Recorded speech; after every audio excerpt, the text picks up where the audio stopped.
About numbers tonight. I'd like to call the regularly scheduled Board of Finance meeting for Tuesday, February 17th, 2015 to order. First order of business is public forum. Anyone wishing to address the board in public forum? Hearing none, let's move on to item 2. 2.1 is regular meeting minutes of January 20th, 2015. Is there a motion? Is there a second? All right, comments, questions, changes? Mike? One change. Certainly. Page 2, understanding building committee meeting or minutes. Fourth line in the first paragraph, the Jones portion will be put out to bid. Bid, not bond. That's it. Good for you. Anyone else? None? Call the approval. All in favor? Aye. Opposed? Abstained? Item 3.1, standing building committee minutes. Mike? Anything of note that you want to share with us? I know we have a fairly long agenda tonight. We have a lot to go on, so I'm not going to go through it. If anybody has any questions, I was not able to attend the Yeah, meeting. that's what I thought was coming next. However, I did go through them, and there was really no surprises. It's pretty much status quo on a lot of the projects, and I didn't see anything that really... I just had one question. Sure. That was on 9, the updated Baldwin Middle School windows and door replacement. Looks like that's going to be put off for a full year. Correct. So, was that anticipated, or is that Yes, just... I believe that came up a meeting or two before also, Baldwin being delayed. Okay. The main issue being, we don't want the same thing at Adams with That happened. the issues that have that happen at Baldwin, so, Gotcha. yeah. Ken? A question, there's such an enormous variance in those 3 bids for the Adams elevator replacement. Could you comment on that? Nope. Somebody really wants the job. We believe one of the vendors doesn't need the work. Yeah, Yeah. that's usually what it is, or someone missed something, or someone put in way more than they needed to. Well, Pick I one. was wondering whether the winning bid included everything. They usually do. They've been doing a they're good pretty job steady. for us, so, Okay, good. no issue. Any others? No. 3.2, pension committee minutes. Comments, questions? Jonathan, you said you might have something on it, or? There was a lot to digest in the pension committee pension committee minutes. I see that Mr. Sands is here, and he brought up the kind of dismal returns that we have so far, even though the year is not finished. But I think reading deeper into the report, we've had some pretty relatively good returns over the last couple of years. So I guess I'm just curious, what has been slowing us down this year, return-wise? This year for us is a fiscal year, don't forget. It can't be compared to the 12/31 closing performance on the various indexes. That was the biggest difference. And it's just been a bad year, and our performance is not great this year, but it's comparable to the indexes that we're benchmarked against. And we'll discuss that more tomorrow in the pension committee meeting. Okay. I'd like to make one comment about that. You know, the market was not as great as it appears, and the reason I say that is because if you look at the global market last year, basically the only thing that was up was the S&P 500 and the Dow Jones. Now the S&P, the way it's set up, it's the 500 largest companies in America, but it's market cap weighted. So you had about 50 companies that had really phenomenal performance. The other 450 did not do very well. Dow Jones 30 is made up of 30 large companies. So if you have a few, really good performers, those indices will go up. But if you look in terms of the Russell 2000, it was underwater until the fourth quarter.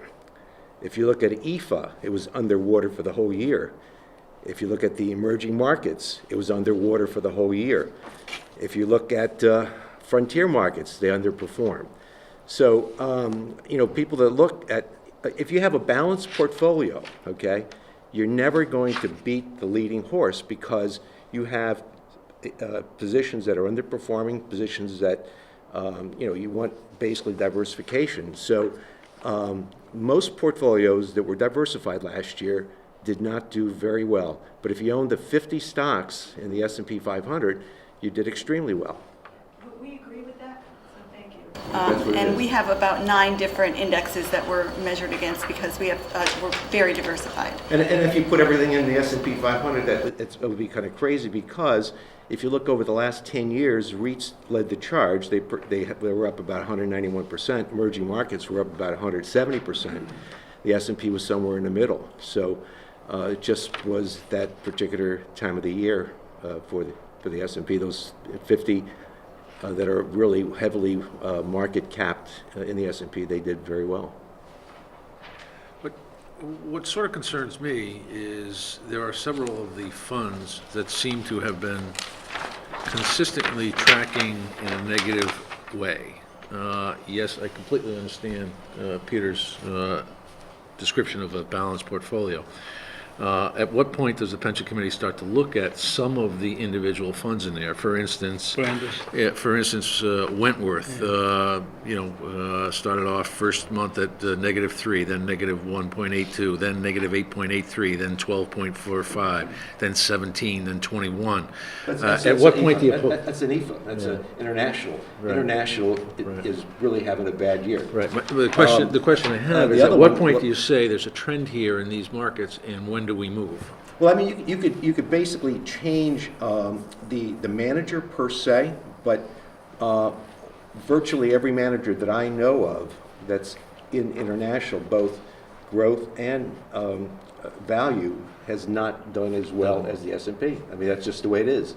You know, Understood. if companies abroad aren't doing well, you can't do, you have to have exposure in them for the diversification, because if you look in terms of where the market has been for the, year to date, the areas that have performed the best are international and emerging market.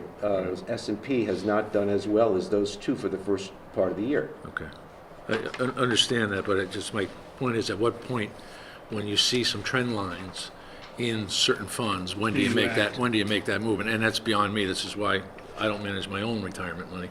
Well, you could change a manager, but if you're going to have a diversified portfolio, you have to have international.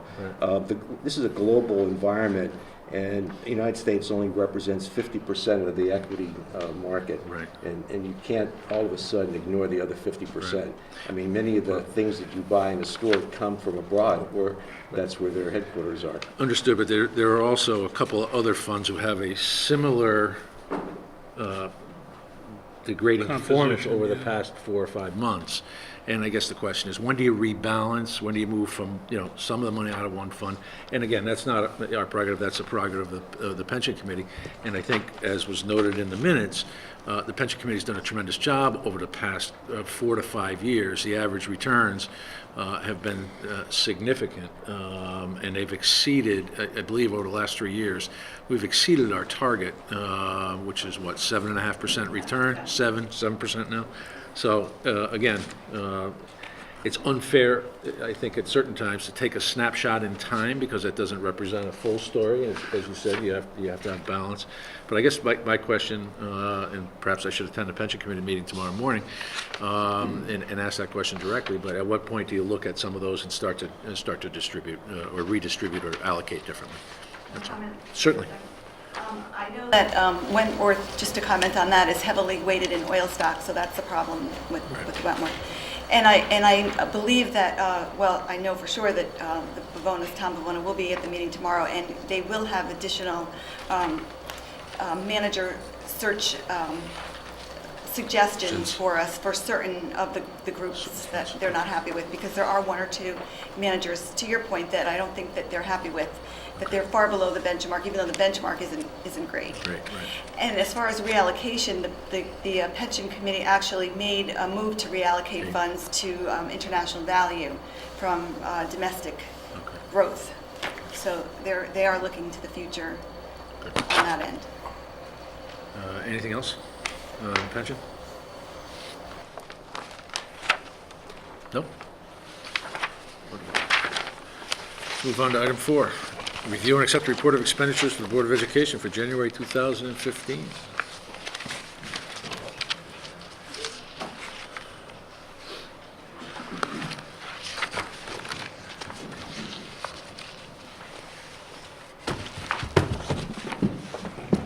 Good evening. How are you? What would you like to bring to our attention? I'd like to bring to your attention. Just to summarize, the expenditures for the month of January were $4,152,116.33. And the expenditures and encumbrances through the end of January were 51.82% of the budget, as compared to 49.82% the prior year. There are a number of things that are steady. Salaries approximate the prior year, employee benefits approximate the prior year. We do, and I'm sure you've heard this in a couple of meetings.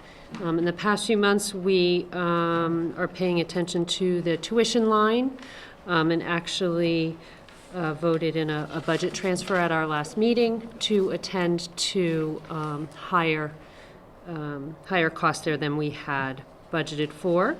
Other than that, that has impacted the special education line as well, special education transportation. I think that at this point, we are projecting at the end of the year that we will have approximately $70,000 of unexpected and unencumbered funds, but again, are paying really close attention to all lines at this moment. Yeah, there's a freeze on several lines. What kind of areas are we looking at for freezes? Any non-essential, that's what we're calling a soft freeze. Okay. So principals have been very good about restricting what they send down for processing. It's just those items that are needed to maintain operations. maintain. Quick question on the site improvements. What specific projects are the ones that are driving this into a negative position here? The antenna project for the high school. That's what I thought it was.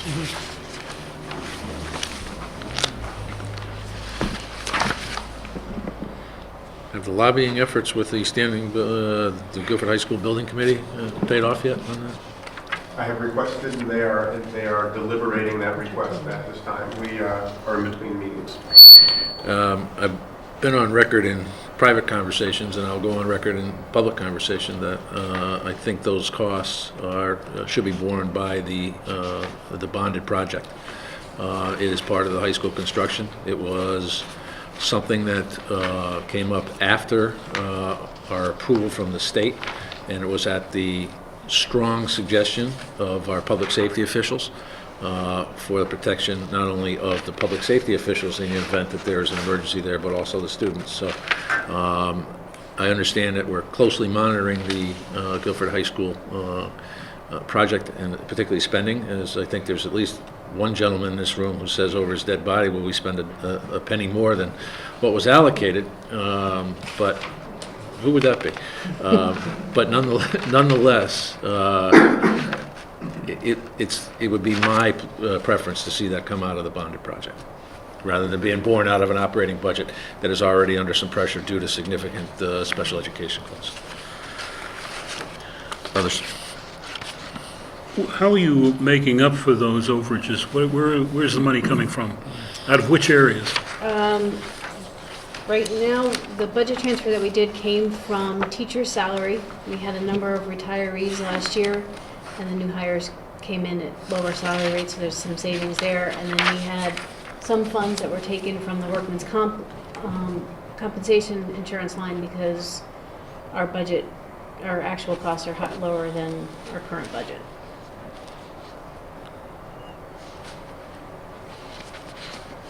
Others? So we'll see those transfers They'll be reflected next month? Next month. Next month, yeah.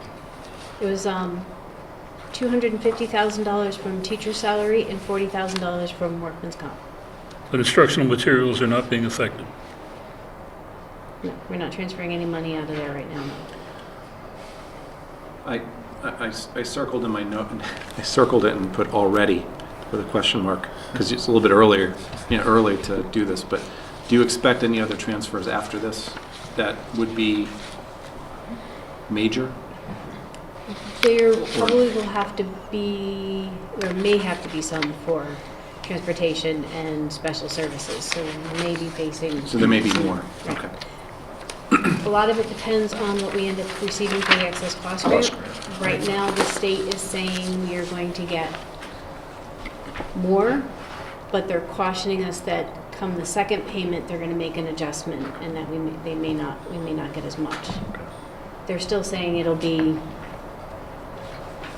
a 20 to 22% cap, so means we'll get 78 to 80%. I'm still kind of figuring on 70 to 75, just to play it safe till we know for sure. Okay. And we asked this question last month, and I think you answered in the affirmative that in the whole special ed tuition area, there was a greater allowance for next year, in next year's budget. Do you feel with one more month having expired that we are still adequately covered going into the new year, and Yes. that anticipates what's coming up? Yes. Ken, this has been a topic of conversation, as you can imagine, at the Board of Ed meetings a number of times. So we have addressed this in discussion, looking at all kinds of, both sides of it. And I think that everyone at this point feels like this is a comfortable place to be, Good. to the extent that we can project forward. Every year it gets higher than we plan. Mike? I have two questions regarding the same thing. One of them, though, goes to the The warrant? Tip of your tongue. The warrant? The warrants, yeah. One those- pieces of paper. One of them, regarding water. Lee, Water is running high, in the budget, it's also projected to be higher. Yes. What is driving up that cost on the water?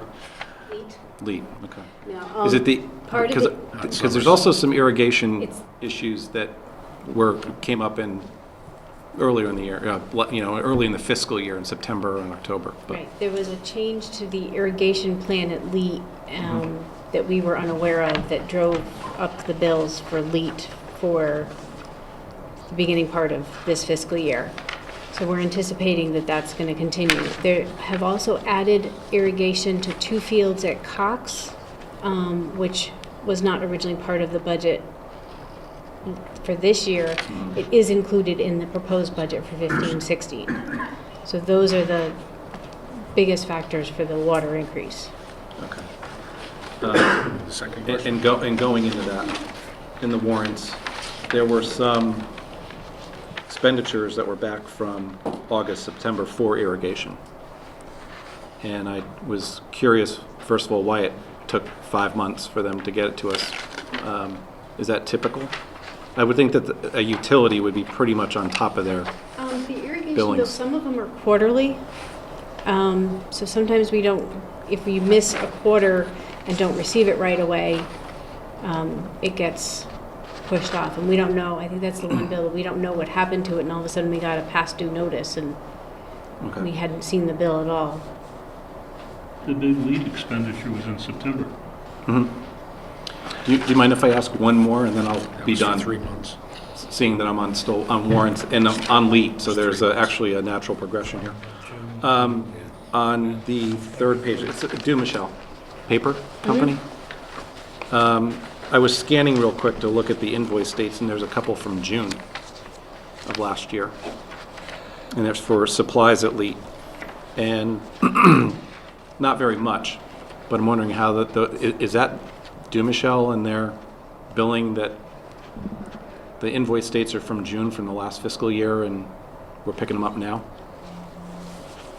Yes, they were actually on a purchase order from last fiscal year, so the purchase order had been carried over. So it was carried over. Okay, And, yeah, so it was a prior year encumbrance payment. okay. I have, sorry. I have 2 questions that relate to tuition. I'm not prying, I'm just trying to understand what the phrase December 1 tuition means. Does that mean 1 month's tuition? I see Crystal Springs on page 4. I see Eagleton on page 5, pretty substantial tuitions, and it just is quoted as December 1 tuition. It's December 1 student tuition. The One month of December. No, it's one student for 1 month. One student for If it's- 1 month. Yes, so if it says December 1 tuition, it's just for the month of December for one student. And the Okay. Eagleton is a very expensive Obviously. outplacement. Okay. Lou?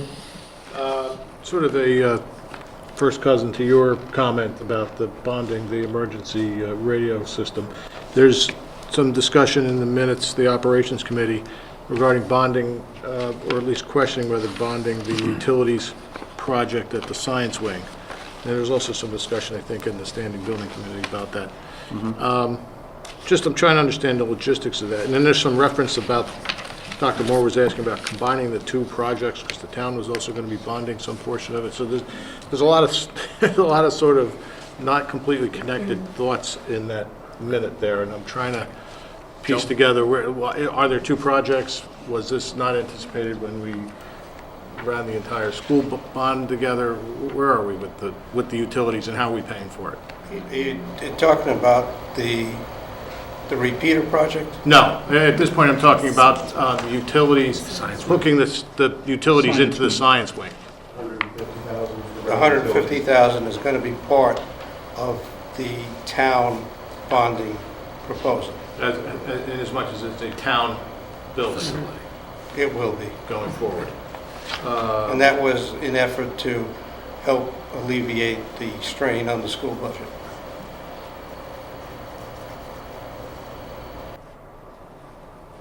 Others? It's just confusing, because the minutes say it will be a $150,000 project that will not be bonded. That was prior to the agreement with the Board of Selectmen. Okay, so this is we're a talking- we're January talking minutes, 12th meeting, subsequent to Exactly. these minutes, there's been, We were looking at carrying some of that cost in our site improvement budget for next year. We had conversations with the town. It was decided that it was more appropriate bundling all those costs together into one bond, and it was very much appreciated on our side.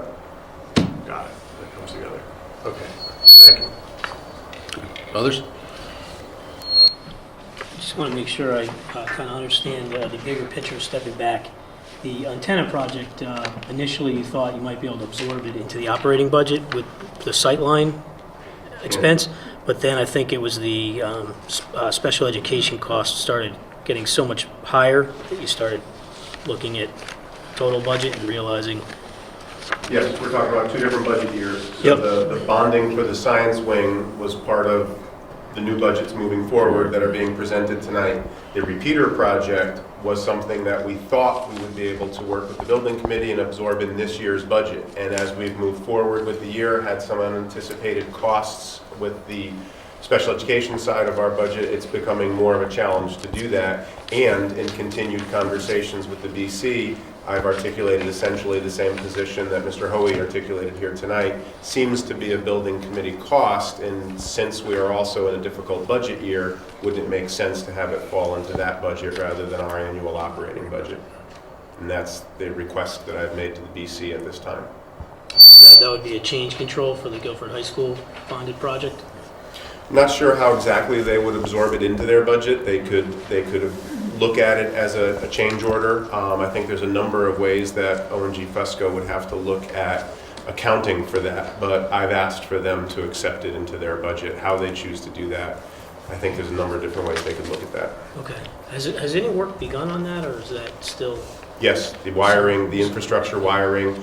There was a bit of a time pressure because what we did not want to do was go back into areas that had been completed and buttoned up and tear those areas up to lay the wiring. So the wiring work has been done. Okay. Joe? If I can just add to that, I'm working with the building committee and having them absorb that as part of the school project. Good, thank you. The superintendent is absolutely correct. You guys are all, it sounds like we're all on the same page on Yes, this thing. we are. Lou? Thank you. I'm afraid this is one that's come up before, but in the warrants, if we can jump ahead to the warrants. There's a Mike took us there $30,000 already. reimbursement in the student activity fund. What was that for? And just Just quickly, who monitors what happens in that student activity fund, how that works? So I can tell you that of the $30,000, $20,000 of that was for officials, for various sporting events and sports teams, and that's a frequent kind of cost under that student activity fund. Like varsity sports? Mm-hmm. Okay. Varsity, JV, freshman. But yeah, any of the sports teams, School teams, okay. right. And then, Those expenditures are offset by gate receipts in part. right, so that's why it's a special That- fund? Yes. Okay. And the other part of your question, the student activity funds, I receive reports every month from the student activity funds, and I go through and review them. And I'm in constant communication with the person at the high school who handles the student activity funds. So we go over all the financials and the checking account every month together, so I So you're review them. the and then- backup on the account? Right, and then it also gets audited as part of the annual audit for the town. Okay, just if you see a $30,000 lump, it kind of raised the question. Got it, thanks. Anything further? No? Anything on any of the meeting minutes? No? Is there a motion to accept the bills for the Board of Education for the month of January in the amount of $4,707,817? So moved. A second, please. Second. All in favor? Aye. All opposed? Any abstentions? Any recusals? None. Item 5, review and approve the report of expenditures for town government for January 2015.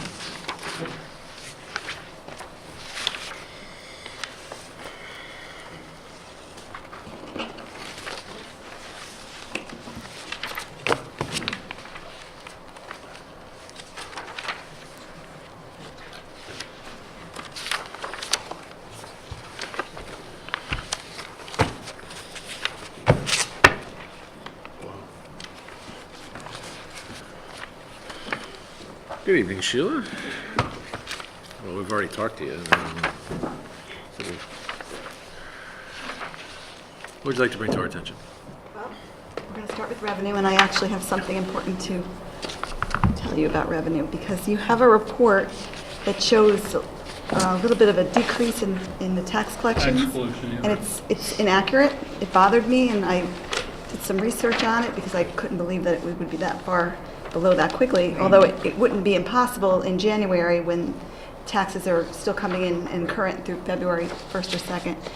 But there was actually a duplicate deposit made last year that wasn't corrected until March. We caught it in March. Okay. And that was impacting January last year. So we actually are in the same place we were last year at this time, 95.4.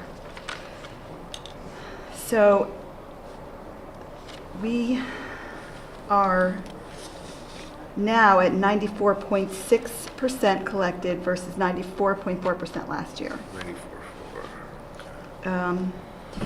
The Board of Selectmen this morning approved a vehicle for the Deputy Fire Marshal, which was originally in his budget for capital, and we took that out of the capital, and it's now coming out of the surplus equipment that he previously sold, and those funds are in the Board of Selectmen line, where you see $84,000. We're taking out a little bit over 35,000. Okay. Let's see. Every department basically is either exceeded their budget or very close to their budget, with the exception of perhaps the town clerk. I'm hoping that they pick up a little bit in the spring. They're a little bit down. Finance has reached its budget and exceeded it actually.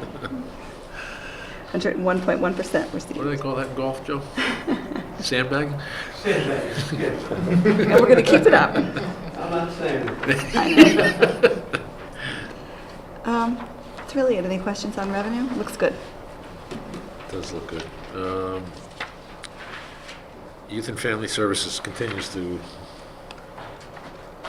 look strong, and we're still a month in, are we a month in arrears on They're multifamily? about a month in arrears. They actually give us the exact accruals that they need. It's about Okay. maybe a half a month, but, All right. And same thing with fire, so fire looks to be on target with a month in arrears as yes, well, right? Yes. Any other questions on revenues? Let's just go back. How are you gonna handle the fire purchase? How are you gonna handle that financially? Because you're taking revenues from the Board of Selectmen back into the operating budget or not? Well, it is in the operating budget anyway. Anyway, so, that's right. Yeah, I probably will just re-record, do an adjusting journal entry and record it, whatever the cost of the truck is in an expenditure line instead, as a reduction of expenditures. Okay, but will we still see that expenditure in the fire department? Yes, line? that's where I'm going to show it. that's Because where I you show it. prefer not to put it into a revenue line. Exactly. Yeah. That's where I was going. Okay. Any other questions on revenue? So we go to expenditures. Expenditures.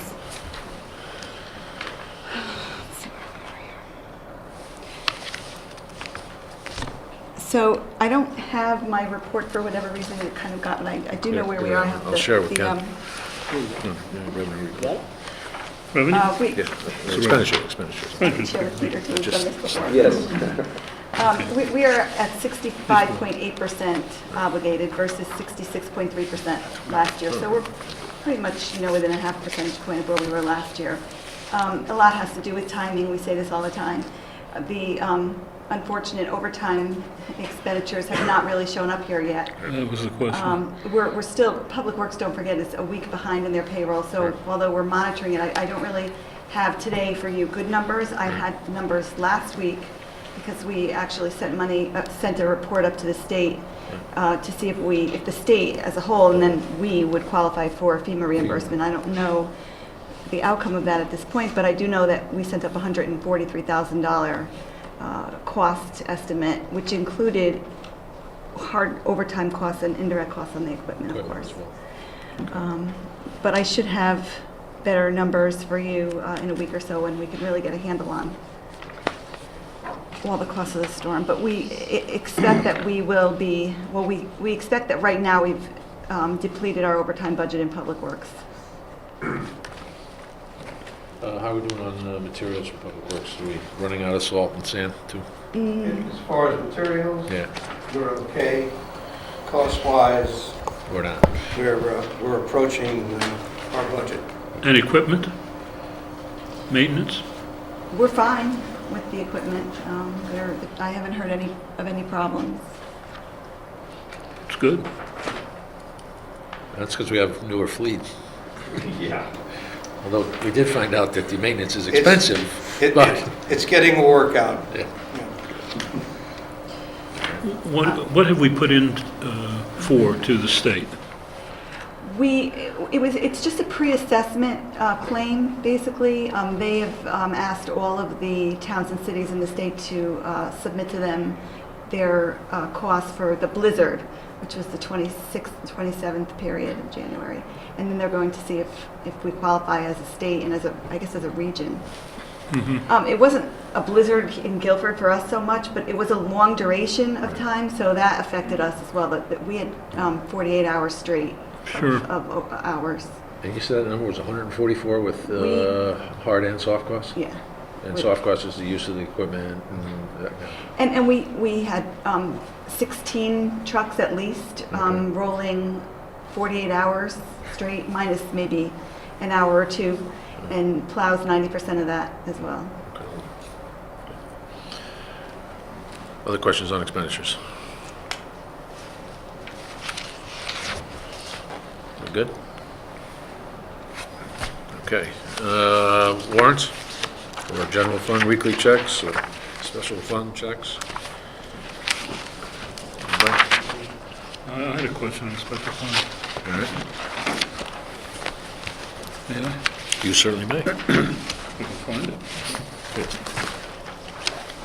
Just happened to add up on the special fund, there was about $3.5 million appropriated this month for the school, special fund, for the new high school. And I wondered where we were on that. Maybe I can direct that to Mike. Are we on target? What percentage has been expended? What percentage is left? You gonna punt that one too? Looks like I'm punting. Superintendent might actually know better than I do. Maybe the chairman. I do plan on attending the high school meeting in the next, I think it's next Tuesday. But I have not been to a meeting in a couple weeks, so I haven't heard anything. I'm in regular contact with the chair of the building committee, and nothing has been brought to my attention that there's any issues with the numbers. So, Numbers are in line In with line. the development of the project. actually, I was kind of surprised when I did see that 3 million number that it Yeah. wasn't more. It is more. No, more than that. Should have been. More than 3 million. Yes, There's a that's lot true. of work going on there right now. Oh, yeah. But That's been consistent, though, for the past few months. yeah, you know. and usually it really does. I mean, I don't think I need to, it does peak because the cost of the steel and the concrete, those are the big items. Now you get into, now that the drywall's done and the building's enclosed and the glass is in, and now you're getting into more of the finishes and, more what you're going to see, which is less expensive, but more manpower, I think. A lot of people in the building right now with it being enclosed. So, yeah, it makes sense. Anything else on warrants? Well, I have I do, a special fund question. There's a $35,000 land acquisition for fire tower purchase. Did I miss that That's an announcement? installment amount. I think that was purchased two or 3 years ago on an installment. Where is that? That's a North Guilford purchase of a land acquisition on Fire Tower Road. On Fire Tower Road, so it's not actually a fire tower. No, that's, Okay. that's, yeah. Okay, We didn't buy a fire tower. okay. So that's a few years ago, and we're just making payments. I think that's the final payment. And that was set up for tax purposes for the seller. It's an installment purchase. Understand, that makes sense, okay. Actually, I did have 2 questions on the special fund. Winterberry irrigation. I was just interested to see it says GHS bonded project and then it says repairs. I don't know the answer to that, but I will find that out. If Unless that something got damaged. could be just It because we could- can only fit a small amount of information in. If it said GHS, athletic field or something, it would make, it would make sense, but being the fact that it's new irrigation possibly, I thought that was a little bit strange.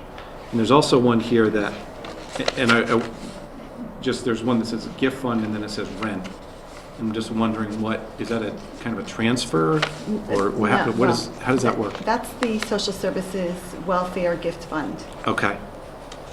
So that That's was actually. to the person that was, Yes. Like literally okay, the rent. which I'll just leave it at that. I just wanted to clarify how that was going through. Okay, thank you. Others? Warrants? Ken, do you have one circled there? You have warrant questions or not? No, I don't. Anyone? All set. I'm good on warrants. So,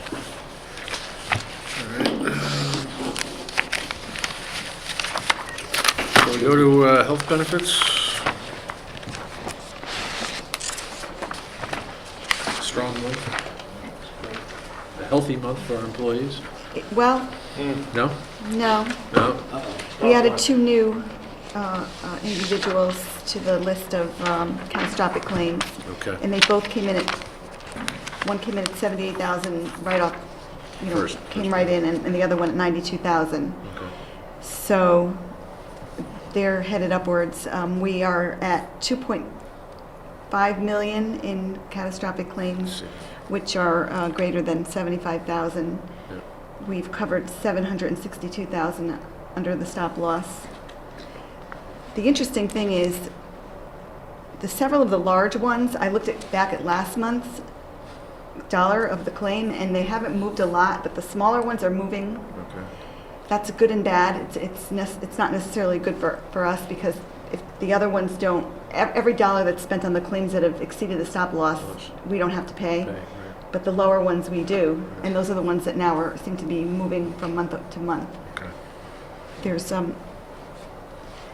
think there's But we- 14 now. But we absorbed 2 very significant claims in a month where we were significantly under what our average has been. That's true. And we are now projecting a surplus of nearly $400,000 in that account this year. That's right. Okay, so it's moved. A couple of months ago, we were a little bit concerned. Any other questions on it? No? You have a quizzical look in your eye. I'm just sort of curious if January is traditionally a slow month. Is it is that what you're asking? Yes. I mean, it seems to me that August and September are always big. People are coming out of there's bills that are coming in from the summer when there's a lot of activity. And then just January, I mean, to the extent that I suppose people have some opportunity to schedule some certain medical care, obviously some they can't, but I'm just sort of wondering if December is a time when people sort of avoid and then maybe defer into the next couple of months. I mean, is there a seasonality to some of these bills? There can be. If you look at last year's, January is a little bit less than December, and February is more than January. So it's a little bit of a dip there. The lag time though is getting shorter. So Lag time between, Processing claims. incurred and paid. oh, I see, okay. So you would, Meaning January. the providers are billing faster and they're getting paid faster? Yes. Okay. So you may be right, but January, outstanding. maybe the Christmas holiday claims, that week would be processed now in January, and that would Yeah. probably be a slower week, I would think. Everybody's working their accounts receivable and their days outstanding, right? Makes sense. All right, anything further on? Nope. Golf course, anything? Nope. I see that transfer was made. Let's start now. That's the golf course, annual the operating transfer. transfer? Right. We're considering basically farming out the management of the golf course. Is that still under consideration? I had a conversation with the First Selectman the other day, and he has had some discussions with the Golf Course Commission chairman in particular. Not to speak for Joe, but he indicated to me that he had forwarded along a couple of RFPs used by other municipalities for private management of the golf course. So, and as I think we talked about, it's unlikely to happen for this fiscal year, given the window. Yeah, to write up an RFP is quite a daunting task for the management. So it's going to take some time, but at least they have something to work with now. Notice that the course maintenance is up over last year. I have a question. With that under consideration, are we still planning to go forward with any capital improvements to the golf course? It's in the budget, when I presented. I had a question about course maintenance. And that is? Well, that it's increased over the same period last year. I think they redesigned a couple of the tee boxes. Yeah. Is that About a $7,000 expenditure, that's all. Yeah, they did 3 tee boxes in the fall. And that would be billed under course maintenance? Yeah. Okay. There's a line here, due to general fund, $438,000. What is that? How does that work? I'm sorry, can you... There's a line here that says due to general fund, $438,000. That's basically their fund deficit, because the general fund pays their expenses, and then we have to reimburse ourselves, and if the money's not there, it becomes an inter-fund loan. That's over several years. Though. It's over the life of the course. as long as it's been in existence. Anything further? Thank you, Sheila. Is there a motion to approve the bills for the town, the month of January, amount of $1,997,231? It's been moved. Is there a second? Second. All in favor? Aye. Opposed? Abstained? Recusals? None? No? Thank you.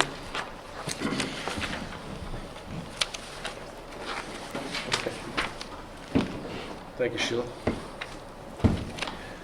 Item 6, receive proposed Board of Education budget for fiscal year 2015-2016. Multimedia presentation coming our way. Wait till the dancers come in. Cue the dancer Better if I had my 13-year-old. to work the last one. Yeah.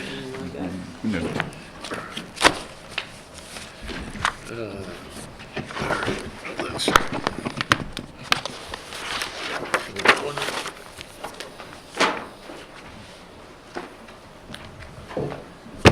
Showtime.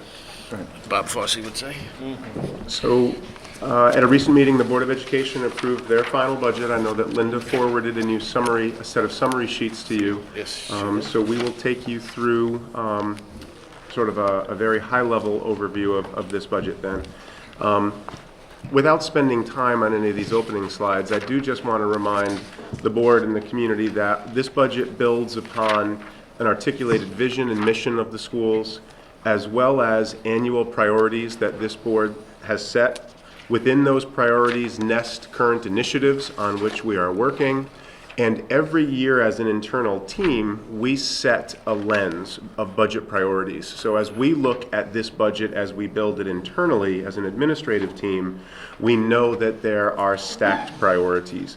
We want to provide a safe environment, we want to provide the highest quality learning environment that we can, and we want to be thoughtful and innovative about how we use existing resources.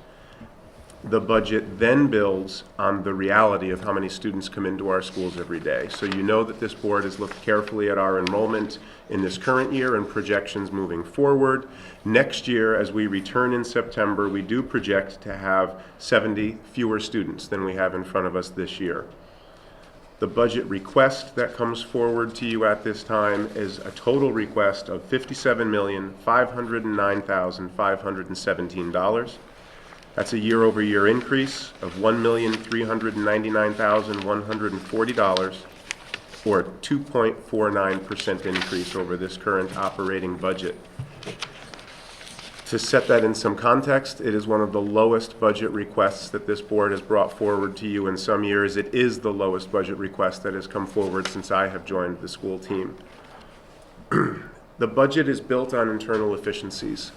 We start by looking at what we can do and what we can do better with our current resources.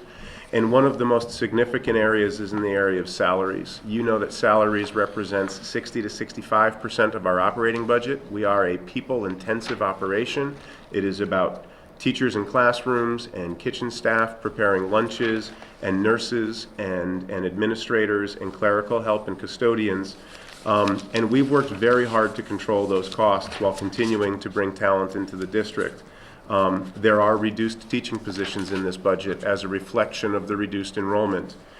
Over the last several years, we have carefully and thoughtfully rehired, especially in the teaching ranks, where the teaching steps built into the contract allow us to hire maybe younger, less experienced talent into the district, but at a savings. So there have been thoughtful replacements of retiring positions.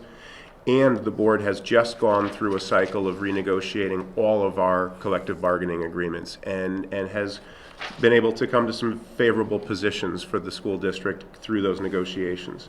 I know we talked earlier tonight about the tuition situation, the special ed situation we find ourselves in currently in this operating budget, but I'll show you shortly that overall special education spending continues to be a success story in the district, and we continue to reduce spending year over year on special education while improving our performance. At one of the board's most recent budget hearings, 3 members of the community came out to comment, and 2 of those members have been longtime special education parents who came out to applaud the work being done in special education and the services that their students continue to receive. Supplies and materials, I do want to highlight that we have been careful every year in looking at what we put in the classrooms, how we resource those classrooms. Principals have been thoughtful, and heating costs have gone down. We continue to carry heating and supplies and materials. It's an odd place to keep it. It's where the state wants us to keep it, but our heating costs have come down year over year, shifting some buildings from oil over to gas. and with the new high school coming online. We'll talk a little bit about that more moving forward. You will see increased electrical costs, but there are significantly decreased heating costs associated with the new high school. And while these two items don't build directly into into our budget request, I do want to note that we have been successful in securing grants that have gone forward to help the town's overall position. We have brought more than $100,000 in a specific technology grant that Mr. Mitchell wrote, and we brought over $800,000 in a specific safety and security grant that Mr. Gurnham wrote. And while we don't reflect those revenues in the budget request we make tonight, I want to give credit to those individuals for the work that they've done and credit to the community. Those are both grants that were received on investments the town made. Were the town not investing in technology, infrastructure, and security, those are monies that wouldn't have been received from the state. I want to build on one of these efficiencies just a little bit and talk a little bit more about special education. Since 2011 and 12, school year 11-12, we've reduced the number of students outplaced in this district by half. The students for whom we've written a tuition check to some other school other than a Guilford Public School, we've worked closely with our principals and teachers to build the capacity to keep more of our students at home in Guilford. By keeping the students at home, I honestly believe we improve our service to those children, but we've also reduced the expenditures that are going out of district. This year, we did over-project what the savings were going to be. The blue line represents our budgeted special education spending. The red line illustrates our actual spending year over year. So you'll see this year that there's a gap. We had projected savings by keeping more of those students at home. We had over-projected the reality of those savings. Now we're making adjustments in this year's operating budget. But what you see is you see a slow and steady decline in spending from school year 12-13 to where we are this year. If we had projected a 5% growth rate from 12-13 to where we are today, you see the gap that we would, and if we had modeled the increase that we were experiencing, a 10% growth for 3 years, that represents $1.5 million that weren't spent on special education. We are moving in the right direction. To look at it another way, the percentage of the budget of special education spending, when we collapse together the lines for tuition, for contracted services in district that we provide to students with special needs, and for special transportation, we peaked at 2013 when those three lines represented more than 8% of our overall school budget. We're back below 7% in the request that we bring before you tonight. So special education does continue to trend in the right direction, even though this year we're making adjustments in this current budget. The budget is not only about efficiencies, and the budget is not about treading water. I have said to the Board of Ed, I've said to the parent community that I have no intention of ever bringing forward a status quo budget. I believe that my job is to continually work to improve the performance of the Guilford Public Schools, and this year does include investments in that work moving forward. The board has recently approved our application to be an international baccalaureate school at the high school level. So we will begin the process of applying to become one of thousands of international baccalaureate schools spread across the globe. And the high school staff is very excited about that work. That work involves no new monies this year. We began investing in this work in the past. We'll continue that investment, but there's no additional cost to the community to continue pursuing that next year. Site improvements. We want to continue to invest in the buildings. We have grown site improvements significantly over the last several years. This increase represents a slower rate of increase than we've brought to you over the last 2 or 3 budgets, but we want to continue to grow that line to properly maintain the buildings that we have in front of us. There are no increases in administrative positions this year. We're not adding any administrative bodies to our system this year, despite the fact that we've absorbed several new unfunded mandates. However, we are asking to take 2 10-month positions and extend those to full calendar year positions in this budget. We're adding an additional custodian to this budget, and I want to point out that that number that you see is fully loaded. That represents salary and full benefits for any position that would be filled. We've recently asked for an outside evaluator to come in and look at the way that we support our highest achieving students in the Guilford Public Schools. Dr. Borland from Columbia University is going to be meeting with the board on Monday evening to share his report with the board. But right out of the box, one of the things that we saw is that he expects us and is encouraging us to continue our commitment to differentiating in the classroom for students with different needs at both ends of the spectrum. So we've added money to our professional development line to continue to do the work that he's encouraged us to focus on. That's not our complete professional development spend. That's additional monies that came as a direct result of Dr. Borland's recommendations that we've earmarked. And we're continuing to carry monies to work collaboratively with the town on the creation of a position that would look at technology district-wide. That position isn't completely defined at this time, but we're committed to moving that idea forward, and we're carrying monies in this budget to allow that work to continue. The focus this year is on continuing the work that we already have on our plate. In the last several years, we've looked at revamping special education. We've looked at adding full-day kindergarten. We've looked at absorbing new teacher and administrator evaluation and support models. We've absorbed the Common Core curriculum, the Common Core standards, excuse me. This year, there's no wholly new initiative that comes in front of you. We're not asking to move forward with a new full-day kindergarten. We're not looking to revamp any segment of our organization, but we need to continue to focus on the work that is in front of us. And every year, there are non-discretionary cost increases.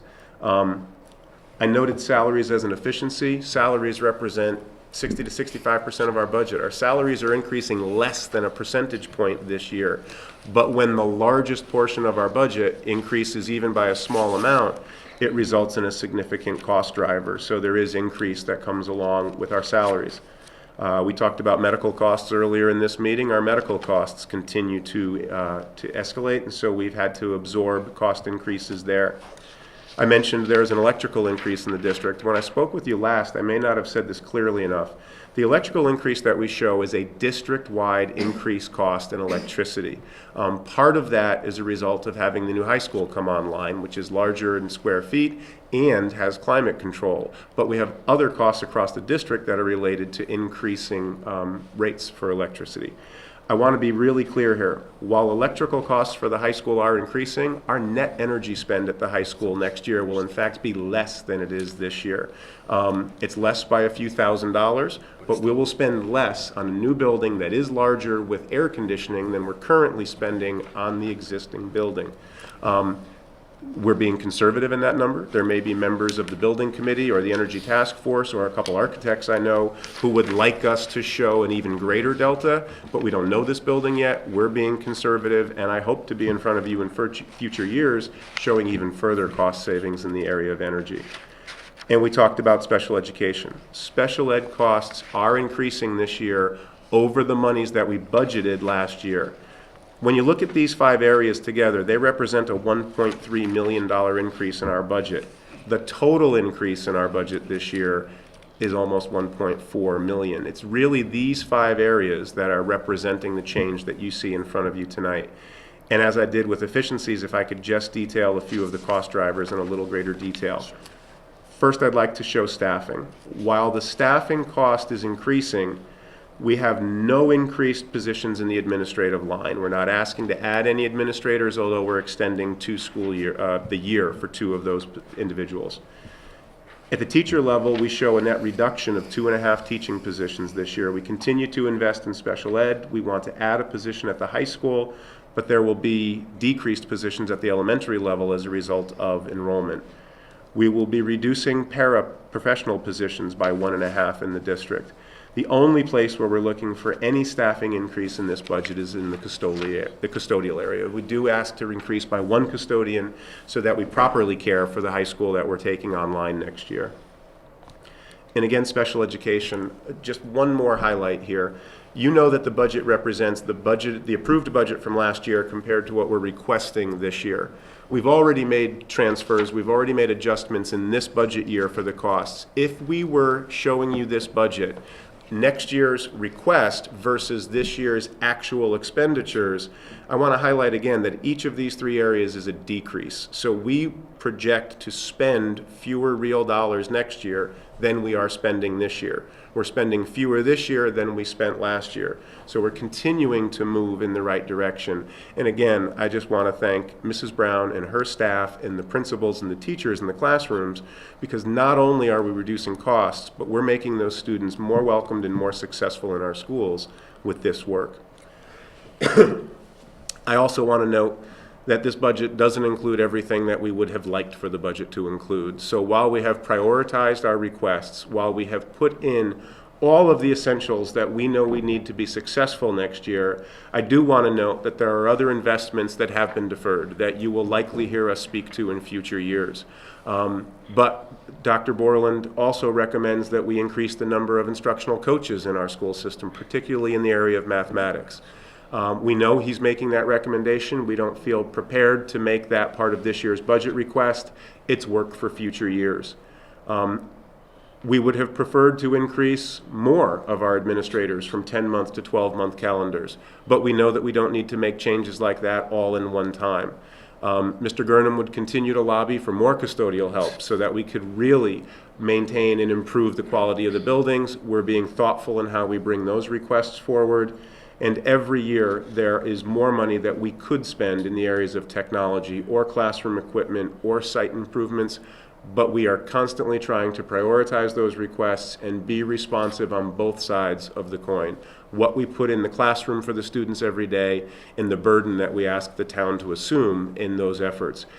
Just wanted to remind you that the budget we put in front of you is a frugal budget. It doesn't include everything that we would have wanted. And we will shift to Mr. Bloss at this point, but I'll close simply by saying we get a great return on the investment that we make in Guilford. We do ask that monies be put into the schools, but they generate a great product. We have a very successful system for our students, and I know that Mr. Bloss wants to speak with you further on that topic. I just want to mention briefly some of the benefits that we get, some of the positive byproduct of the investment that the voters of the town of Guilford have made in our public education system. We know it's very easy to measure costs. You do that. Everybody does that. You can look right in the book and see exactly what it costs. You can find your per student costs. You can find your per teacher costs. But what do you get for that? Now, we all have anecdotal information about that. You talk to a real estate agent and they say, oh, the schools, that's what sells houses in Guilford. Okay. And you talk to somebody else whose child just got into a fabulous college. Well, and those are all true. They're all real. But there are some other objective measures that we may be able to take a look at. So what is it that we get for a return on investment? Demographically, Guilford is somewhere in the high 20s within the state of Connecticut in terms of income and added together with educational background of the heads of household, and we're in what's called a district reference group, a DRG. You've probably heard that a couple of times. We're in the second reference group, Group B, and statistically we're somewhere in the bottom third of that reference group, just purely based on demographics. So you would expect our performance to be somewhere in the high 20s in the state of Connecticut if performance was just purely based on demographics. Well, the Hartford Courant recently did an article on SAT scores, and this is with data reached from the College Board, directly from the College Board. That article in the Hartford Courant determined that Guilford High School has the 16th highest SAT scores in the entire state of Connecticut. And you look there, I know that the print is a little bit small, but this is the graphic that we could take. And I don't want to emphasize small differences, obviously. I'm not going to tell you that there is a measurable difference between the 15th and the 17th school. There's not. Let's be honest about it and be serious about it. On the other hand, this is good evidence that what is happening in our schools is very positive. What do others say? U.S. News and World Report, we are ranked very high. Now I will note, however, that the student-teacher ratio there, and that includes all certified staff, by the way. The average of high school classes is not 14 students to one teacher. That includes school psychologists. That includes special education teachers that may have a much smaller class load. But in any event, that's one of the higher numbers for comparable districts in the state, and we get dinged a little bit by U.S. News on that, on our rankings. Notwithstanding that, we are ranked out of 31,000 public high schools in the United States. We're ranked 718th and 24th in the state of Connecticut. One of the things that I think is very interesting from the U.S. News data is that they show AP tests. We have a different philosophy here about AP. Almost half of our high school seniors last year took an AP test. That is very unusual. That is 15th in the state among non-magnet public high schools. There are some magnet schools up in the Hartford area, for example, where 100% of the kids take AP tests. But that's a design. It's a totally different setup. But we're very proud of our approach, and not all public high schools do it this way. But we're very proud of it, and we're proud that 38% of students passed at least one AP test. That is a very high number for the state of Connecticut. But what do other people say? I think one of the measurements that I'm particularly interested in is a measurement by the Connecticut Coalition for Achievement Now. This measures state data on school performance index based on statewide assessments in 2013. Guilford High School, top 10 in the state of Connecticut. That is, I think, and I should also note that Adams and Baldwin are very highly ranked as well. They're both within the top 20, is my recollection. Now, this is the Board of Finance, after all. This is not the Board of Education, so high performance, but at what cost? Where do we stand? How do we compare to comparable districts, or to any districts for that matter? Well, we know because the state of Connecticut tells us in the municipal fiscal indicators put out by the Office of Policy and Management. And this is the most recent one. This was released about a month ago. It's based on fiscal year ending 2013 data, so it's a couple of years behind. So I just want to make sure everybody's aware of that. But I don't think that the relative numbers have changed very much. Nobody in a comparable district to us has come in with a 2% budget decrease or a 10% budget increase. That's just that's just not realistic. But what do the data show in terms of our net current expenditures per student? Well, this is a graph where I know this is hard to read, but the yellow highlighted, we're in the middle. Then this is where you want to be, is in the middle. As long as it's not a reading test. That's right. You can just do an internet search on municipal fiscal indicators, OPM, and go to the most recent one. This is, I think, at page 110 or right around there. You just click on the table of contents. But this is a number where you want to be in the middle of the chart, and we are in the middle of the chart. We are just about at the state average. We are just about at the state median. We are 77th in this state of Connecticut out of 169 towns in terms of net current expenditures per pupil. And I also am going to say, in light of the discussion earlier about the irrigation system, for example, it's very hard to compare town to town because some towns, say health insurance may go through the town budget. Some towns, all of the irrigation that we were talking about earlier, those are really town fields. They're park and rec fields, but we're paying the bill. So what? It's okay as long as it's and as long as we know what it is to budget it, and in advance, that we'd be grateful for that. But beyond that, it's okay. But so I don't want to get too wrapped up about a couple of dollars differences between this town and that town, because every town does it differently. We do things that benefit the town. The town does things that benefit us. They don't charge us for police work in our schools. They don't charge us for fire protection. So we're all one town. We're all trying to be responsible. We're not going to try to start creating problems or start to do things in our budget that really just don't make sense for the entire the taxpayers of the entire town. Now, where is our per capita income? Now, this actually has gone up. Guilford is now the 22nd in the state in per capita income, and that's moved up in recent years. What does it mean, though, when you put together our expenditures, our net, our current tax levy per capita is 38th in the state of Connecticut, 38th, against per capita income of number 22. And by the way, do not interpret my showing you this slide to mean that I support the property tax system. I don't. I am going to just remind everybody that I think that we are asking the property tax system to do way too much.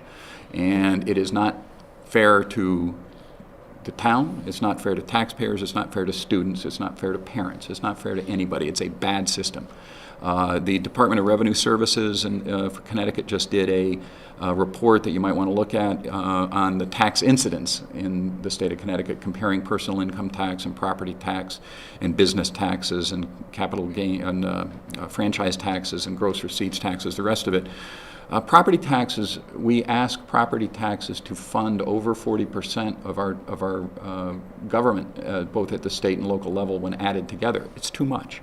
I'm hoping that this year there's going to be some reform in Hartford, and going to try to spread that out a little bit. I am continuing to cooperate with anybody who wants to let me cooperate with them, but nonetheless, under the system that we have right now, our net tax levy per capita is 38th in the state of Connecticut. Now, one thing that we have not been afraid of on the Board of Education is having people take a look from the outside, see how we're doing. You know, as you know, a couple of years ago, 2 or 3 years ago, we had somebody come in and do an evaluation of our special ed program, and that led. We were not afraid to do it. We knew that there were going to be pieces of it that were criticized, and we were fine with that because we wanted to know how we could do things better, and we did. As Dr. Freeman said, we did get an outside demographic evaluator so we could predict a little more rationally, a little more reasonably what our growth rate or what our anticipated decline in enrollment is, so we can budget wisely and we can have better data to do that. This year we did an evaluation of our programs for high achieving students and how do we deliver services to high achieving students. And this has led to changes in in the approach, but it's also led to some changes in the budget. We've added a little bit of money this year now for professional development around the concept of differentiated instruction. That has been a very important topic for us for several years. We are moving forward, as Dr. Freeman said, with the International Baccalaureate program. We're going to be one of the only public high schools in the state of Connecticut that is moving forward with this, and it has been very well received, both by parents and by students, but also by the faculty. We had a meeting a couple of weeks ago where really some of the outstanding leaders on the faculty came out and said, you know, this is a good program. This is going to appeal to a group of kids that maybe aren't so inclined to do the AP. This is going to be another way where people can take advanced classes. We had a very exciting, very powerful meeting in December, I think, with Dr. Holzschneider, Father Holzschneider, who is the president of DePaul University. And he said that in his experience, they view an IB student, somebody with an IB diploma, as somebody who is ready to come into college and excel. And I can't tell you how favorable, how supportive he was about it. We also got some anecdotal evidence. Ms. Sullivan, I know, talked to the admissions director in her college and had the same comments. I talked to the admissions director in my college, and she told me the same thing. They were very excited about it. We're excited about it. We think it's going to be a good program.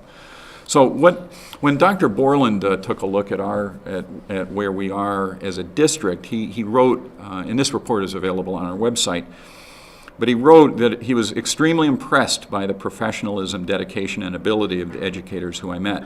I've been in very many school districts, and I think I've developed a good sense of function and dysfunction, commitment and cynicism, capability and lack of capability. No school district is perfect, and I will highlight what I see as needed changes in the district below.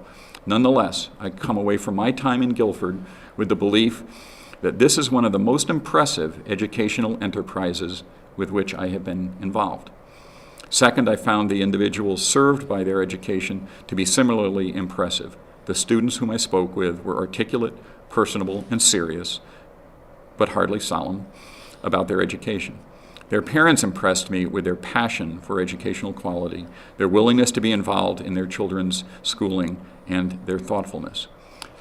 We are in a good place right now, educationally. We have made great progress. And we recognize that the investments that the Board of Finance has made in our school system and the investments that the taxpayers and the parents of the town have made in our school system have enabled us to get to this place. We are thankful, we're grateful for the trust that people in town have placed on us. There is no job more important than educating our children, and we look forward to continuing to work with this board and with the rest of the town to try to make our school system the absolute best that it can possibly be. So any questions that any of you have, we'll be happy to. I think we'll probably save the questions for the public hearing and then our workshops, but thank you very much for the presentation. We've worked closely with you folks all through this process. There really aren't any surprises there. We are cognizant of the fact that this budget reflects a reduction of what you had previously brought to us in January, which was a 2.69 or 2.68% increase, so you've dropped it down. We certainly appreciate that. You should look at the board when he didn't drop it down. Don't thank me for that. Quarterback gets credit for a lot. No, we obviously we worked cooperatively with Dr. Freeman on the reductions, and I think we're satisfied that the reductions the Board of Ed made to Dr. Freeman's budget are reasonable. We did make some increases as well, as I think you probably know. Mr. Sands raised that we should probably put some more money into the pension plan. Now, we're in a very different place in terms of pension from the town, just in terms of number of employees, because I will say something nice about the state. The state does fund pension for administrators and teachers. Now, whether they underfund it or not, that's another question. But it's not something that goes through our budget. This is only for the non-certified staff. So in any event, we did increase that payment. We did increase, at Ms. Renner's suggestion, really an accounting issue, I guess is the way I would put it, within the food service program. We did put some money into PD for differentiation, but then we did make some substantial reductions, both in terms of administrator time and the second custodian position from Dr. Freeman's recommendations. There were a couple quick questions. Can you share your various presentations with us electronically? Be happy to. That would be wonderful. Second, what we did not talk about bonded, your bonded proposal.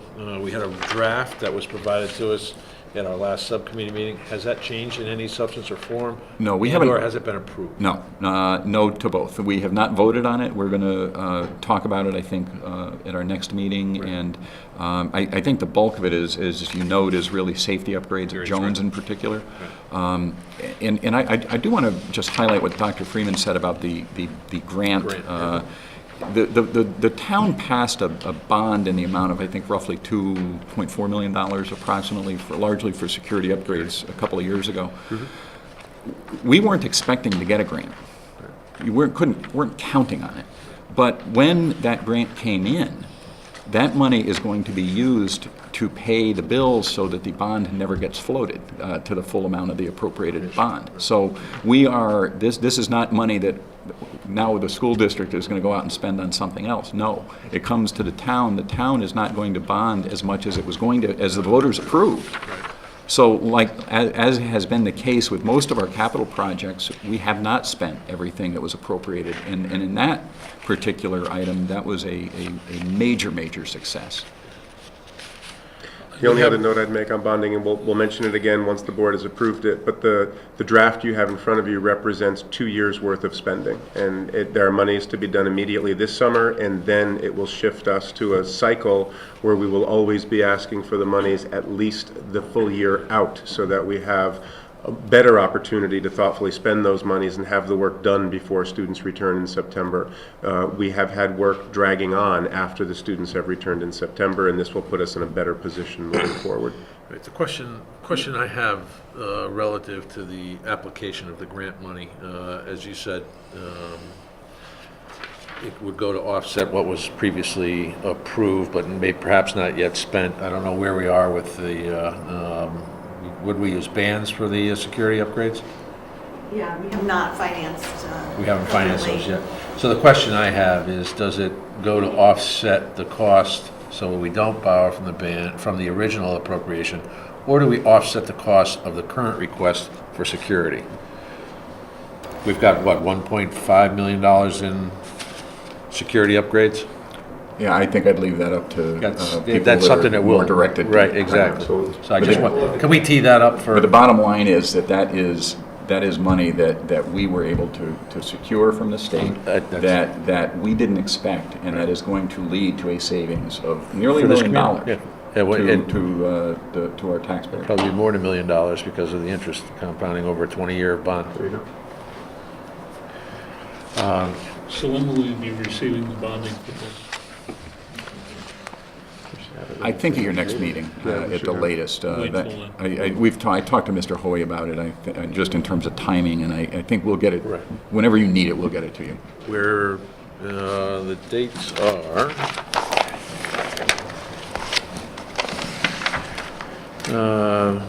The Board of Finance public hearing is March 3rd. Is it doable by then?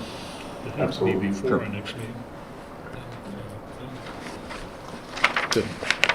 Thank you very much. Thank you for all your time.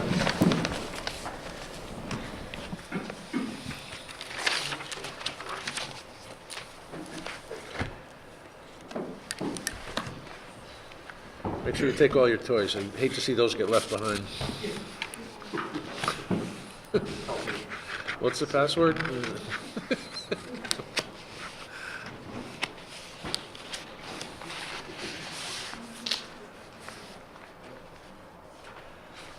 All right, item 7,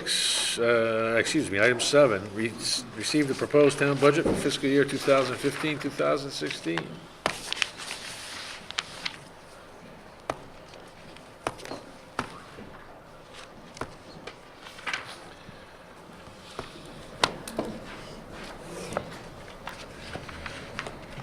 I think it's safe to say this is the, one of the happiest times that you've come to present a budget, I would say, huh? The happiest. With what you're presenting. Oh, yeah, well, sometimes we win, sometimes we lose. Okay,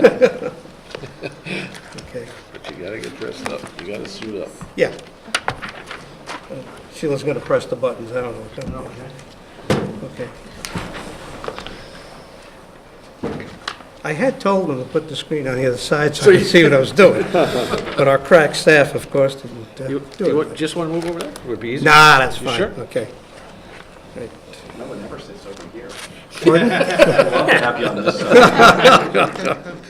side. Good evening, gentlemen, and first of all, thank you for having us to present the 2015-2016 Selectmen's Budget. It is my pleasure to present the Board of Finance budget. I believe this budget successfully balances the objectives to maintain the property tax stability while providing the necessary resources for essential town services and programs to protect the health and safety of our citizens. And before I continue, I want to thank the board again, the entire board, for attending both sessions of our department presentations to the Board of Selectmen. It was very helpful having you there, and it's good to have the knowledge firsthand when our departments come and present their budgets, okay? All right, next slide. The Board of Selectmen are committed to continuing to provide the citizens of Guilford with the highest quality of service that they require and expect. The budget continues to provide a strategy to reduce the unfunded pension liability. The 2015-2016 budget continues the commitment we have made in prior years to increase the funding to improve road infrastructure and maintenance, including coastal and inland roads. The budget addresses the needs for increase in senior and social services. Also addressed in this budget are improvements to the general day-to-day maintenance of our town buildings, tree removals, ground maintenance, and general road upkeep. In addition, this budget maintains the tax relief program as is. Next slide. The Board of Selectmen budget is being presented to you in two parts for a total of $33,193,908, or a 4.06% increase over the 2014-2015 budget. The first is the operating budget, which consists of all department budgets, the capital budget, and the employee benefits. The second part of the Board of Selectmen budget consists of debt service for both town and school projects, including the new Guilford High School. The operating budget for the town is $27,680,512, which is a decrease of $520,041 from the 2015 budget, or a 1.84% reduction from that budget. The debt service portion of the budget is $5,513,396, which is an increase of $1,815,870, or a 49.11% increase from the 2015 budget. And there again, that the majority of that portion of the budget is the first portion of the debt service of the Guilford High School. Combining both the operating budget and the debt service budget, again, our total budget is $33,193,908,000. Next slide. The operating budget is broken down as follows. The departments submitted budgets to the Board of Selectmen totaling $19,899,715, which the Board of Selectmen reduced by $37,536.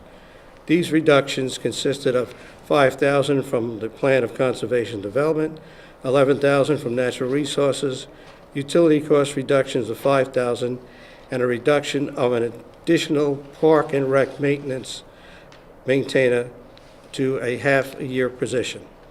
The capital budget was presented at $1,245,632,000, and the Board of Selectmen made various reductions totaling $225,500, which reduced was submitted to the capital budget to $1,120,132,000, thereby increasing the capital budget from last year by $163,752.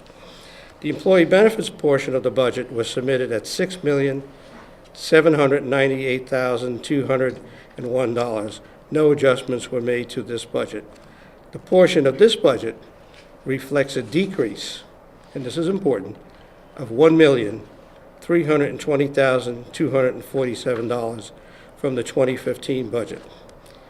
The total operating budget presented to you by the Board of Selectmen reflects, again, a decrease of $520,041 from the 2015 budget. I'd like to go over a couple of the increases to the department budget. First of all, our largest increase is salaries, like the superintendent mentioned in the school budget. Salaries comprise about 60% of the department budgets. We increased salaries by $382,956.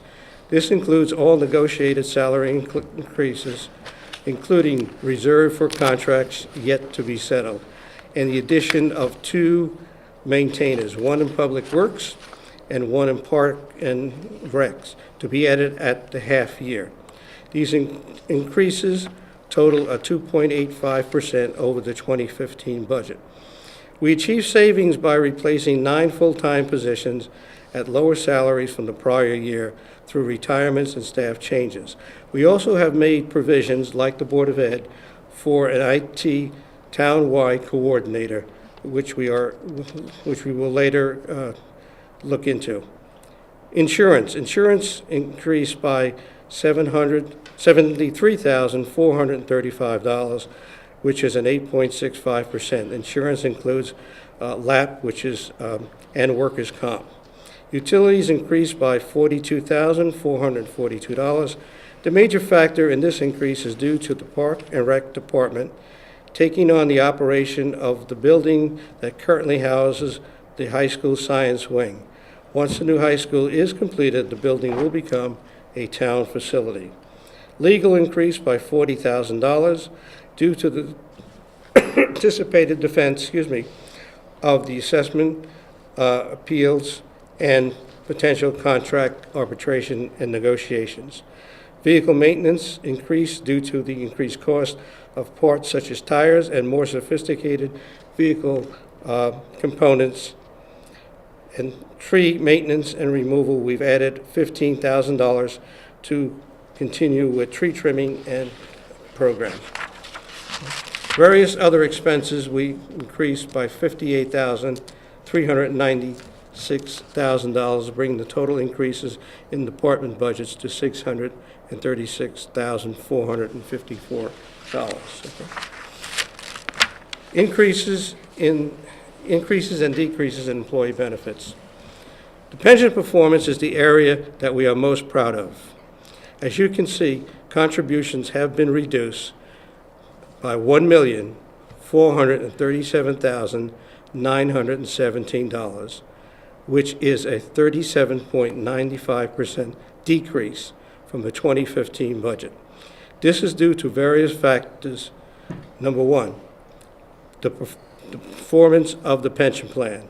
Also because of the diligence we have been making in prior years to making the required contributions that our actuaries had recommended that we make. The pension budget includes contributions to the new defined plan for 12 new hires who are closed out of the town pension plan. The elimination of lump sum provision benefits for all but one collective bargaining unit. This has resulted in our pension plan being funded at over 90%. This is an outstanding, and we have one of the top 5% pension funded plans in the country, according to our actuaries. Our police retirement fund is now at 83.9%. It's one of the highest funded plans that we have ever had in our police plan. We have also finally paid off last year of accrued losses due to the economic downturn of the 2009. This outstanding pension performance has afforded the town a decrease in our operating budget this year. This is where we are getting a decrease of almost 2% in our operating budget. There is a slight increase in our medical benefits of 3.91%.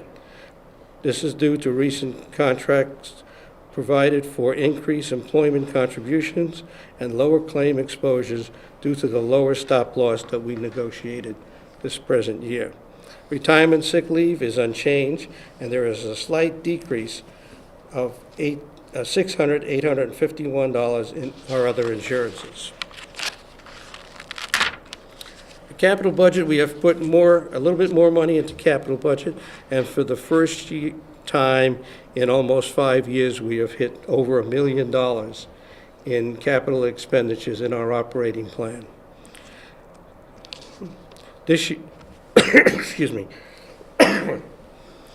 We continue to increase the capital operating budget year after year.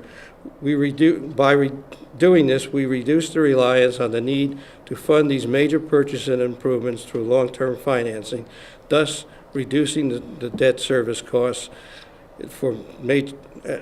thus reducing the debt service costs. The major areas of capital expenditures in this budget are as follows: building department, communications, fire, golf course, IT, library, park and rec equipment, police equipment, engineering and public works equipment, and town properties. Okay. Turn my attention over to the debt service portion of the budget, and this is where we have the largest, or the increase in our budget. The town has always appropriately managed its debt service, taking advantage of the available opportunities to refinance and restructure existing debt, and analyzing scenarios for new debt in order to minimize the burden of debt service on our taxpayers. Since 2011, all decisions concerning restructuring, financing, and issuing new debt were made while considering the proposed future bonds for the new Guilford High School. The Board of Selectmen proposed budget for 2015-2016 includes the initial debt service for the Guilford High School bonds. We believe our proposed financing plan accomplishes several functions. One, minimize the debt service impact through multi-year financing and the use of temporary short-term notes. Two, reduce the total cost debt service by over $18 million from the 2011 projection. And three, provides for annual debt service that, when combined with the operating budget, will not overburden the taxpayer. And you see that schedule on top. Okay. The last piece of the budget is the local and intergovernmental revenues. For 2015-2016, local revenues generated by the town departments are estimated to remain flat, with a noticeable increase projected in building permits due to commercial development activities. And the reason we left it flat is because the governor has yet to propose his budget to the legislature. He's asked for a 2-week delay. As a matter of fact, I think he's due tomorrow to present his budget. So we've been advised to keep our revenue budget flat. There is some certainty as to the level of support expected through state grants and intergovernmental revenues. At this time, we have estimated that little or no change from the current estimates. At this time, I wish to extend my appreciation and gratitude to the members of the Board of Selectmen and the Board of Finance, as well as the staff of the Selectmen's Office and the Finance Department, especially the Finance Director, and all department heads and commissions who have worked cooperatively and diligently in the preparation of this budget. And I will report to the Board of Finance that this was approved by the Board of Selectmen to a 4-to-1 vote. Okay? Wonderful. Okay. Thank you very much. All right. Good story to tell. I particularly like the slide you had relative to the debt service. Sheila and I had some discussions on this, have had some ongoing discussions about the Yeah. portrayal of this. And Mike, you'll probably recall, we did a series of projections relative to what our debt service loads were going to look like over time. And I think what that slide showed is our current debt, there we go. There you go. If you go all the way over to the right, the documents we had in 2011, and we shared with the community with a reasonable set of assumptions, which included existing debt loads, potential new debt loads, and the Guilford High School debt load. So in 2011, we thought in the 2016 budget, we'd be spending $6,113,441, when in fact, we're only going to spend $5,513,395, or $600,000 less than anticipated. In my calculations, that's what, about a quarter of a mil? About a quarter of a mil at this point. And there's a variety of reasons for this. The first of which, and Joe mentioned this, we did some refunding of some bonds. Yes, we did. Yep. In November of 2013. wasn't it? 2013. Yeah. Which resulted in some significant savings Right. over time. Not necessarily, there was one that was immediate, but most of it on the back end. The other set of assumptions on this had to do with the timing of some of the Guilford High School bonds. You see in 2011, at this point, we only projected $1 million in debt service for the high school. It's nearly doubled, it's over double that at this point, so we've accelerated the spend on that, yet we've still been able to accommodate it with coming in less than the projected amount. Some of the reasons for that, we have debt costs interest rates that are better than we had anticipated in 2011. We're at financing at the rate of 2.86%, I believe is the right number. And we're financing right now $26 million of long-term debt, Right. which is approximately 1/3 of our commitment Exactly. to the high school. Right. And the last thing that I'm going to say is, in that 2011 column, the Guilford High School bond number of $1,029,000, that was the start of what was anticipated to be a 30-year debt retirement schedule. That's right. We're doing it over 20. Board of Selectmen proposed number, that reflects the 20-year debt retirement cycle that we move forward with, which is going to save us how many millions at the back end of this? About 18 million. $18 million. $18 million. So I want to take this opportunity to say, people have been working behind the scenes on this for quite some time and taking advantage of market opportunities, of refinancing opportunities, and looking at windows of opportunity to save taxpayers money over time. There was a lot of concern by most of the board members here, who were board members at the time, over the spikes we were going to have in the first couple of years of fully paying down starting to pay down the bonds. This certainly has made it significantly easier than we had projected it to be 4 years ago. Well, I think it also, Matt, it goes to a couple other things too. It goes to the strategies that we laid out in, number one, taking, if I can use an old saying, a bull by the horns and wrestling with our pension obligations. Right. Because if we did not make the commitment that the Board of Selectmen and the Pension Committee and the Board of Finance made to say that, damn it, we're going to make the proper contributions to the pension plan, we would not have the savings we have right In the now operating budget, you're right. I agree. in the operating budget that would afford us To absorb. going to bring in the mill rate where we hope to bring it in, which would allow us to do this. I agree. That was an Number one. excellent long-term decision. Yeah, number one. Number two, I got to give credit to our department heads. We have excellent department heads. They understand what the finances of the town. They've heard what we've been saying, and they operate their departments, I think, in a way that they provide excellent services and keeping within their budgets, and they're very fiscally minded. So I think it's a cooperative effort of everyone, It is. It is. and we're following the plan. I agree. I agree. I do hope that you will include this type of information in the presentation. This At, is the- This is your This standard is the presentation. short form, okay? The short, the Reader's Digest version? Yeah, I haven't got the pretty pictures in this one yet, okay? Yeah, would you share that, at least that one with us, and then Yeah. obviously The letter, transmit a the letter. official letter and the updated schedules are sitting there, and we'll pass them out for you. Okay. Wonderful, Okay. wonderful. And we didn't talk about capital, but we can certainly talk about that at, bonded capital projects. Bonding, we have, like we usually do, this is the year we want to go out for a 2-year Year cycle. cycle.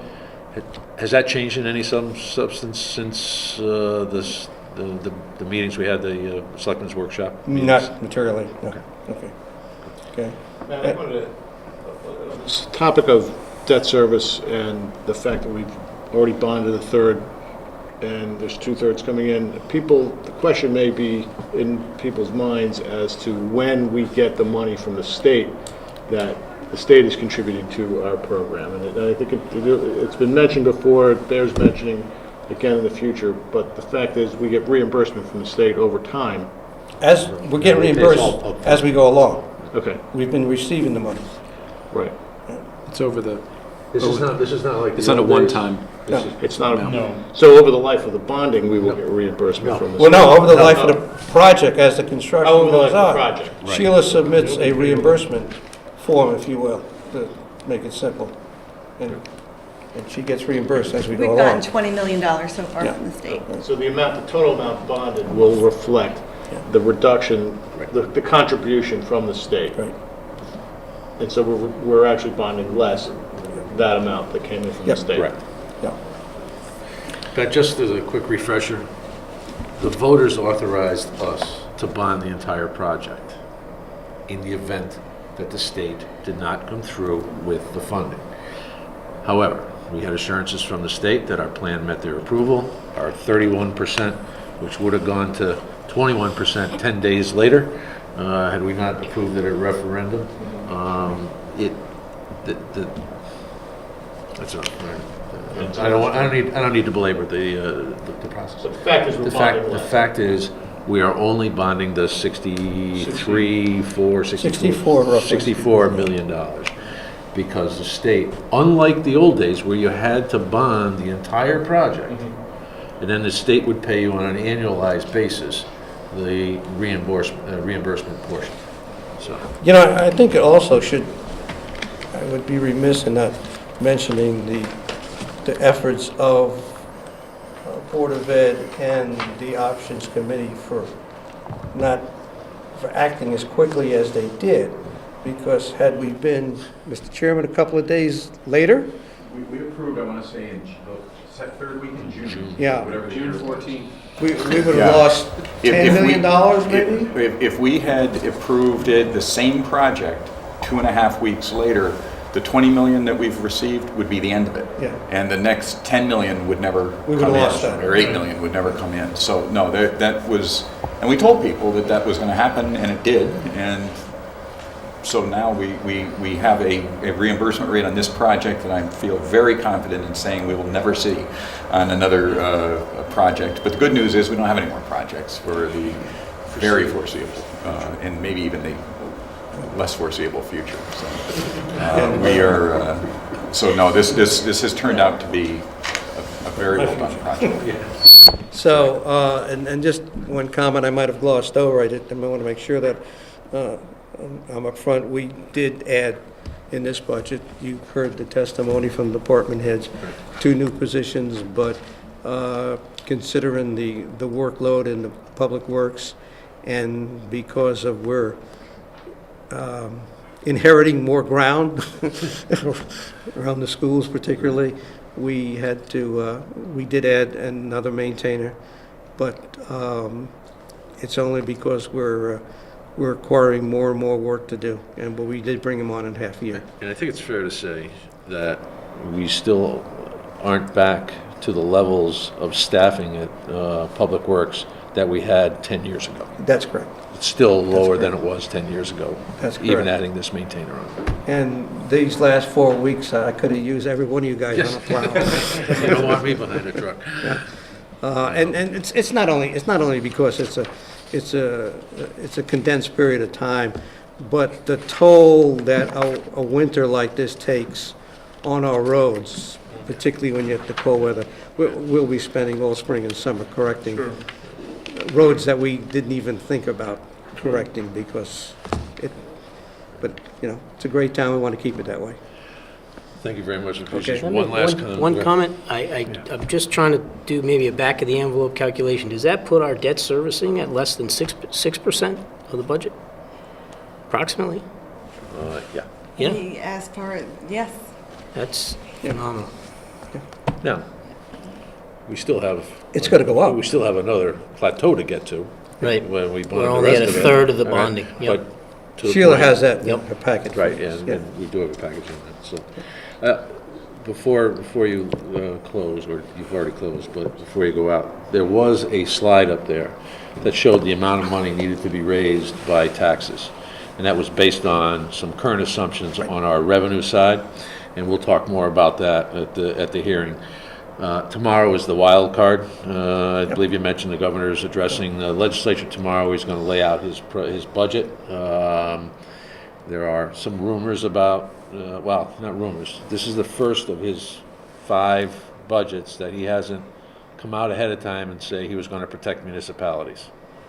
That's absolutely correct. He was emphatic about that in his previous 4 budget recommendations. So there are some assumptions in there relative to flat funding from the state. And we'll have, the spreadsheet that we normally put together. Sheila and I have been working on that, and that will be out shortly.